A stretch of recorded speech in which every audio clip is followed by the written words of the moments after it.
যখন তুই কলেজে অ্যাডমিশন কোচিং করবি বলে ঠিক করেছিলি, তখন আমার গলার সোনার চেনটা বিক্রি করে দিয়েছিলাম মাত্র 25,000 টাকায়। এই চেনটাই ছিল তোর বাবার রেখে যাওয়া শেষ স্মৃতি। তোর বয়স যখন 7 বছর ছিল, তোর বাবা রোড অ্যাক্সিডেন্টে মারা যান। সেই থেকে একা একা মানুষ করেছি তোকে। কোনো কিছুরই অভাব কোনো দিনও বুঝতে দিইনি। একটা প্রাইভেট স্কুলে শিক্ষকতা করে যৎসামান্য বেতন পেতাম। তারপরও তোর পড়াশোনায় কোনো কমতি রাখিনি।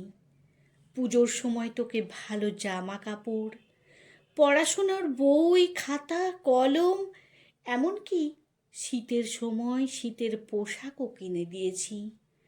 তারপর মাধ্যমিক পাশ করার পর সায়েন্স নিলি।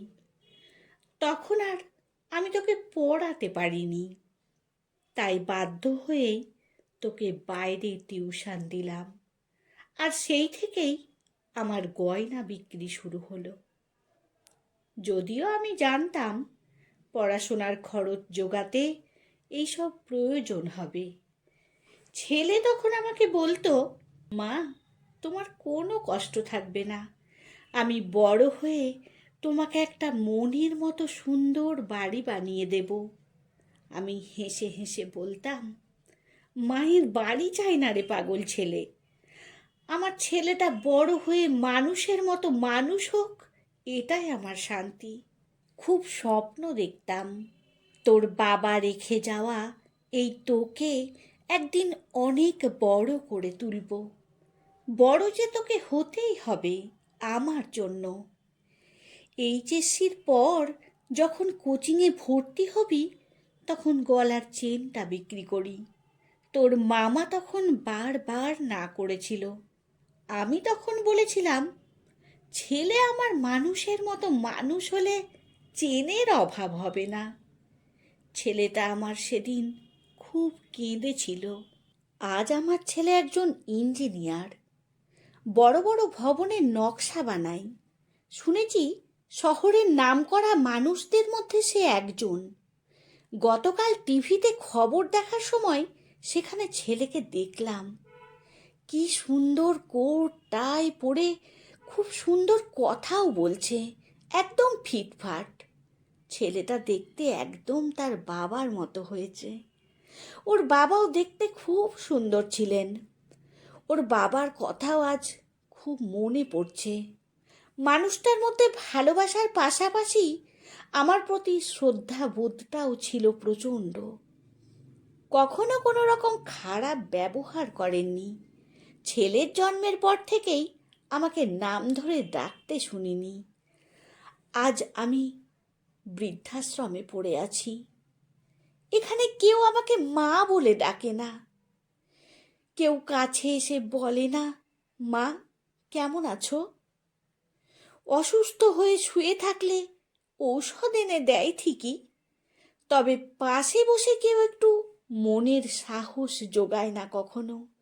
বলে না, মা তুমি একদম চিন্তা করো না, তুমি ঠিক সুস্থ হয়ে যাবে। আমার ছেলের মনে আমার সেই জায়গাটি আজ আর নেই। জায়গা নেই আলিশান ভবনেও। যখন তুই ছোট ছিলি, তখন আমার সাদা শাড়ি দেখে বলতিস, মা তোমাকে সাদা শাড়ি ভালো লাগে না, তুমি আর সাদা শাড়ি পরবে না, তুমি আজ থেকে রঙিন শাড়ি পরবে।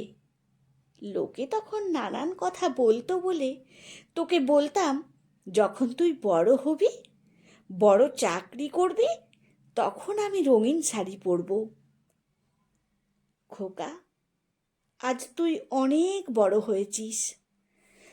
আজ যদি তুই রঙিন শাড়ি এনে দিস, তাহলে এই সাদা থান ছেড়ে দিয়ে রঙিন স্বপ্ন নিয়ে বাঁচতাম। কিন্তু না রে খোকা, আজ আর আমার রঙিন শাড়ি চাই না। আজ এই সাদা থানের ভেতর থেকে ঈশ্বরের কাছে ঠাঁই হলে তবেই শান্তি। আমার শরীরটা একদম ভালো নেই রে খোকা। যখন তুই এই চিঠিটা হাতে পাবি তখন হয়তো আমি আর পৃথিবীতেই থাকবো না। সব সময় চাইবো তুই যেন ভালো থাকিস, তোর আশেপাশের মানুষজনকেও ভালো রাখিস। যদি তোর ব্যস্ত জীবনে কখনো সময় পাস তাহলে এই বৃদ্ধাশ্রমে এসে ঘুরে যাস। এখানকার মায়েদের কাছে জেনে নিস আমি কি চাইতাম, কিসে আমার সুখ ছিল।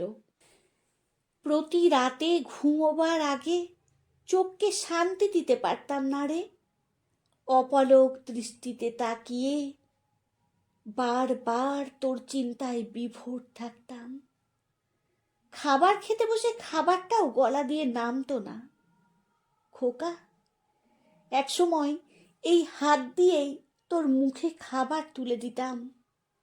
আমার বড্ড আদরের খোকা, তুই ভালো থাকিস। আমার শরীরটা একদম ভালো নেই রে, বড্ড ইচ্ছে করছে তোকে একবার দেখতে।